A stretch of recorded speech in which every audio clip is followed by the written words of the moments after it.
Student अब हम समझने की कोशिश करेंगे कि डीएनए के मॉलिक्यूल को जो कि एक लेडर लाइक स्ट्रक्चर कहा गया, सीढ़ी की तरह की स्ट्रक्चर कैसे बनी हुई होती है, और इसमें जो ये बात कही गई है कि मोनोन्यूक्लियोटाइड्स आपस में कंबाइन होती हैं और उनके कॉम्बिनेशन से एक पॉलीन्यूक्लियोटाइड बनती है। तो देखें कैसे होती है। अब मिसाल के तौर पे 1 2 3 4 5 6 7 8 ये 7-8 किस्म की हमने मोनोन्यूक्लियोटाइड्स ले लिए। ऐसी हज़ारों लाखों हो सकती हैं जो आपस में कंबाइन होगी, लेकिन हमने समझने के लिए ये 7-8 न्यूक्लियोटाइड्स ले लिए। अब आप देख सकते हैं कि ये पेंटोज शुगर है और इसके साथ हम मिसाल के तौर पे एक नाइट्रोजन बेस अटैच कर देते हैं, एडेनिन फर्ज करें, ये एक न्यूक्लियोटाइड बन गई। अब इसके साथ भी अटैच कर देते हैं, चलो गुआनिन कर देते हैं, फर्ज करें, इसके साथ साइटोसिन कर देते हैं, इसके साथ थायमिन कर देते हैं। हमने पढ़ा था ना कि 4 डिफरेंट टाइप की न्यूक्लियोटाइड होती हैं according to Watson and Crick model. तो ये 4 डिफरेंट टाइप की न्यूक्लियोटाइड मैंने आपके सामने बना दिया। अब pentose sugar, nitrogen base, phosphoric acid, सबके अंदर ये चीज़ें बाकायदा मौजूद है। 1 2 3 4 न्यूक्लियोटाइड्स, सॉरी 4 न्यूक्लियोटाइड्स यहाँ पर मौजूद है। अब इन न्यूक्लियोटाइड्स की कॉम्बिनेशन आपको वैसे पता है कि कौन कौन सी बॉन्डिंग हुई हुई है, सारी चीज़ें आपको पता है। अब हमने ये देखना है कि ये लेडर लाइक स्ट्रक्चर किस तरीके से ड्रॉ होगी, कैसे बनेगी और डीएनए का मॉलिक्यूल कैसे बन जाएगा। सबसे पहली बात तो ये कि इस लेडर लाइक मॉलिक्यूल में सबसे पहले हमने पढ़ा था कि ना अपराइट्स होते हैं। तो अपराइट कैसे बनेंगे? होता यह है कि हर एक न्यूक्लियोटाइड का जो फॉस्फोरिक एसिड होता है, जो फॉस्फेट ग्रुप होता है, ये अपने से ऊपर वाली न्यूक्लियोटाइड के साथ कंबाइन होता है। और कंबाइन कैसे होता है कि कार्बन नंबर 3 और कार्बन नंबर 5 के बीच में बॉन्ड बना लेता है इस तरीके से, और ये बॉन्ड कहलाता है फॉस्फोडाइईस्टर बॉन्ड। 2 बॉन्ड बन गए ये फॉस्फोडाइईस्टर बॉन्ड, ठीक है। ये जो फॉस्फोडाइईस्टर बॉन्ड है, ये इस फॉस्फेट के जो बॉन्ड होगा, एक इस कार्बन नंबर 5 और कार्बन नंबर 3 के बीच में बनेगा। सेम 3-5 का बॉन्ड इसके बीच में बन जाएगा और 3-5, तो 3-5 की बॉन्डिंग जो है ना इसके बीच में होती जाती है। इस तरह 3-5 की बॉन्डिंग होती जाएगी इस तरह। और इस तरह से क्या होता है कि पूरी की पूरी एक स्टेप जो है ना, आप देख रहे हैं कि ये पूरी एक स्ट्रैंड बन जाएगी, ये पूरी एक स्ट्रैंड बन गई। सेम केस वहाँ पर होगा, लेकिन इस केस में ये न्यूक्लियोटाइड थोड़ी सी अपोजिट है, यानी उल्टी है। तो ये 5-3 की बॉन्ड बनेगा, सॉरी ये 5-3 का बॉन्ड बन गया, ये बॉन्ड बन गया और ये 5-3। तो यहाँ पर जो होती है ये 5-3 की बॉन्डिंग, यहाँ पर 3-5 की बॉन्डिंग होती है, यहाँ पर 5-3 की बॉन्डिंग होगी।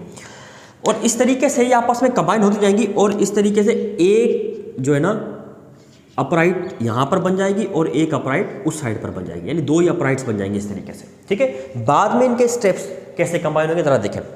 अब मिसाल के तौर पे यहाँ पर एडेनिन मौजूद है, तो हमने अभी डिस्कस किया था कि एडेनिन जो है वो प्यूरिन और पायरामिडीन जो बेसिस होती हैं कॉम्प्लीमेंट्री होती है, मतलब एक साइड पर अगर एक स्ट्रैंड पर एक बेस होगी तो दूसरी साइड पर इसकी अपोजिट बेस होगी, और हमने इनके कॉम्बिनेशन भी देखे थे पिछले लेक्चर के अंदर। तो अगर यहाँ पर एडेनिन है तो यहाँ पर होगी थायमिन, यहाँ पर गुआनिन है तो यहाँ पर साइटोसिन, सेम केस यहाँ पर साइटोसिन है तो यहाँ पर गुआनिन होगी, और यहाँ पर अगर थायमिन है तो यहाँ पर क्या होगी, एडेनिन। और फिर क्या होगा कि इनके बीच में बॉन्डिंग होती है, और बॉन्डिंग कैसे होती है कि इनके बीच में डबल हाइड्रोजन बॉन्ड बन जाता है। हाइड्रोजन बॉन्ड हम ऐसे बनाते हैं, डॉट्स लगाकर यूँ करके, ठीक है।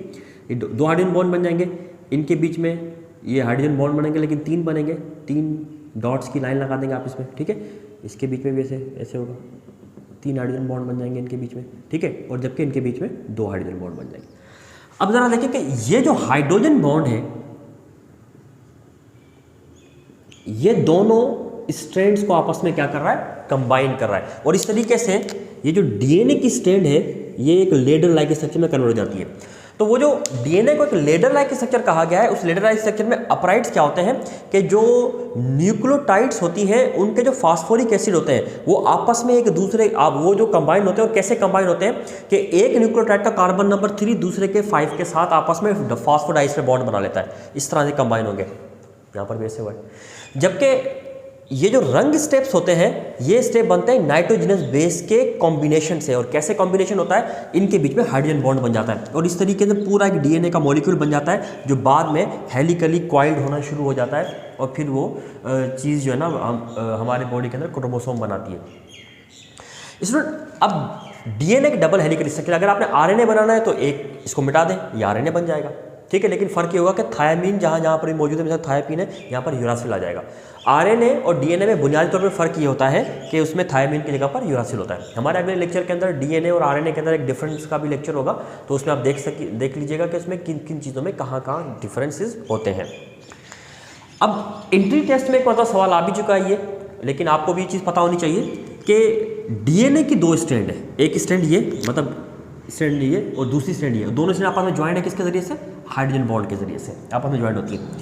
ये स्ट्रैंड होती क्या है, ये दोनों स्ट्रैंड एक दूसरे की एंटी पैरेलल स्ट्रैंड होती हैं। कैसे कि यहाँ पर जो बॉन्डिंग हो रही है ये 3 5 3 5 3 5 के बीच में 3 5 3 5 3 5 3 5 3 5 इस तरह से, लेकिन वहाँ पर कैसे हो रही है 5 3 5 3 5 3 5 3 5 3 की बॉन्डिंग होगी। तो ये दोनों स्ट्रैंड एक दूसरे की कॉम्प्लीमेंट्री नहीं बल्कि एंटी पैरेलल स्ट्रैंड्स कहलाती हैं।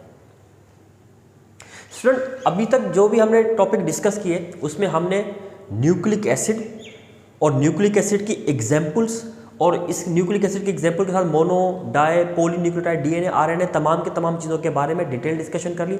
इसके मुतालिक किसी भी किस्म का कोई भी सवाल है आप कमेंट बॉक्स में लिख सकते हैं। हमारी वीडियो को लाइक कीजिएगा, शेयर कीजिएगा, चैनल को सब्सक्राइब कीजिएगा और किसी भी किस्म के सवाल अगर आपके जहन में है तो आप उसको कमेंट बॉक्स में लिख भी सकते हैं। शुक्रिया।